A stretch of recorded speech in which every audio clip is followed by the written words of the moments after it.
I settled into the cozy corner of my couch, wrapping myself in a warm blanket with a cup of tea and a cheeky biscuit. It was just another quiet evening alone, waiting for my boyfriend, Mark, to return from his late shift. He was an area manager for a main chain restaurant in England, and his job often took him to multiple locations, keeping him out late. Tonight, he'd promised to be home around 3 a.m. The clock struck 2 a.m, and I was engrossed in a thrilling episode on Netflix when the intercom buzzer jolted me from my reverie. My heart skipped a beat. Who could be buzzing at this hour? I tried to shrug it off, assuming it was a neighbour who had forgotten their key, and continued watching my show. The buzzer rang again. This time it was longer and more insistent. I paused the show, feeling a prickle of unease. Our flat was on the second floor of a building with a security door that locked at 10 p.m. Only residents with a key could enter. I got up and peered through the peephole, but the hallway was empty. Curiosity and caution tugged at me as I walked to the bedroom window, which offered a view of the main entrance. I peeked through the curtains, and my blood ran cold. 5 well-built men stood outside, their faces shadowed by the dim streetlights. The man in front pressed the buzzer repeatedly, only stopping to confer with his companions. My hands trembled as I grabbed my phone and called Mark. He answered on the second ring, his voice calm but concerned when he heard the fear in mine. "I'm about 45 minutes away, Sarah. I'll call my dad, Luke. He'll be there soon. Just hang tight." I tried to steady my breathing as I waited. The men hadn't moved, and the buzzer continued its relentless assault. I kept glancing out the window, my mind racing with worst-case scenarios. Why were they targeting my flat? What did they want? After what felt like an eternity, I saw a familiar figure approaching the entrance. It was Luke, Mark's father, and a retired police officer. Relief washed over me as he confidently strode up to the group of men. From my vantage point, I could see the tense exchange. Luke demanded to know what they were doing there. The leader of the group, a burly man with a shaved head, claimed they were visiting a friend who lived in my flat. Luke didn't buy their story and told them to leave, making it clear he wouldn't hesitate to call the police. The men hesitated, but eventually turned and walked away, casting angry glances over their shoulders. Luke watched them until they were out of sight before using his key to enter the building. Moments later, he was at my door, and I let him in with shaky hands. "Are you all right, Sarah?" he asked, his voice gentle but firm. I nodded, though my nerves were still frayed. We sat down with a cup of tea, and Luke reassured me that everything would be fine. He explained that the men were likely part of a local gang, looking for easy targets. His presence had scared them off, but it was a stark reminder of how vulnerable I was living alone. The next day, Mark and I discussed what had happened and decided to upgrade the security of our flat. We installed additional locks, a new alarm system, and even a couple of security cameras. We couldn't take any chances. A few days later, I found a note slipped under my door. It read, "We will be back." Fear gripped me, but I was determined not to let it control my life. Mark, Luke, and I devised a plan. We alerted the police, and with their help, set up hidden cameras to catch the men if they returned. Sure enough, they did. This time, the police were ready.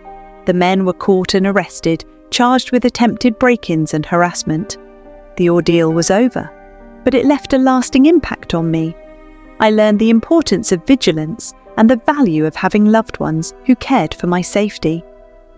Mark and I moved to a new location, a safer neighbourhood where we could start fresh.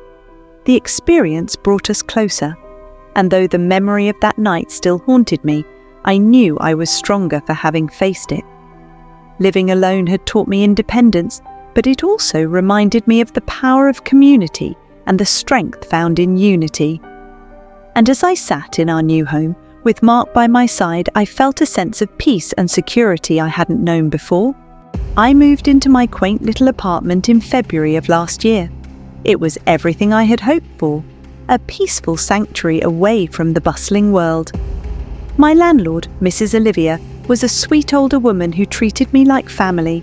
She often brought me homemade meals, leaving them outside my door with a gentle knock, a small act of kindness that brightened my days. As someone who worked from home and preferred solitude, I cherished the quietness of my new home. The first few months were blissful. I spent my days working and my evenings curled up with a good book or my favourite Netflix shows. Life seemed perfect. Then in April, things started to change. At first it was small, almost unnoticeable, a misplaced shoe here, a slightly moved picture frame there. I dismissed these as signs of my anxiety and the side effects of my new medication. The pills made me drowsy, and I often found myself taking naps during the day. One afternoon, I woke up from a nap to find the bedding on the opposite side of my bed disturbed. I always slept on my right side, and the left side was usually untouched. But now it was warm, as if someone had been lying there. My heart raced, and I felt a cold sweat break out on my forehead. Was it possible I had tossed and turned in my sleep? I tried to shake off the feeling of unease, but it lingered. Over the next few weeks, more odd things happened. My toothbrush was moved, clothes were not where I had left them, and I started noticing a strange, musty odour in the apartment. I told myself it was my imagination, that the medication was playing tricks on me. One evening, Mrs. Olivia brought me a delicious Greek salad. I ate it while watching Portlandia, then drifted off to sleep on the couch. When I woke up, it was already evening, and the room was dark. I felt a chill as I noticed the same warm spot on the bed. Someone had definitely been there. I decided I couldn't ignore it anymore. I called my parents and asked if I could stay with them for a few days. They were worried but supportive. When I arrived at their house, I finally told them everything. Speaking the words out loud made my fears feel more real, more tangible. My father insisted on going to my apartment to check things out. The next day, he returned, his face pale and his hands trembling. He had found something written on the walls of my bedroom. "Come back, baby, please." The words were scrawled in a messy, frantic handwriting that sent shivers down my spine. We immediately called the police. An investigation revealed the horrifying truth. Mrs. Olivia's son, Henry, had been sneaking into my apartment for months. Using an extra key, he would let himself in, drugging the food his mother left for me to keep me drowsy. He watched me sleep, touched my hair, and even kissed my shoulder while I was unconscious. He believed we were in a relationship, though I had never met him. The police showed me his confession on tape. He spoke of me as if we were lovers, describing intimate moments that never happened. He had collected my hair, clothes, and even my trash, creating a shrine to me in his own room. The realization that someone had been living a double life inside my apartment, watching my every move, was beyond disturbing. Henry was arrested, and Mrs. Olivia was devastated. She had no idea her son was capable of such a thing. I moved out immediately, staying with my parents until I could find a new place. The thought of returning to that apartment, where I had felt so safe, was unbearable. The experience left me shaken and paranoid, but also wiser. In my new home, I installed multiple locks, a state-of-the-art security system, and even a few cameras. I became hyper-aware of my surroundings, determined never to let something like this happen again. Living alone had once been a dream, but now it felt like a risk. I learned the importance of staying connected with loved ones, of not isolating myself completely. The world could be a dark place, but I was stronger for having faced one of its shadows. As I sat in my new apartment, I felt a renewed sense of vigilance and empowerment. The silent intruder had taught me to value my safety and trust my instincts. And though the memories of those terrifying months would never fully fade, they had made me more resilient, more aware of the hidden dangers that lurk in the quiet corners of our lives.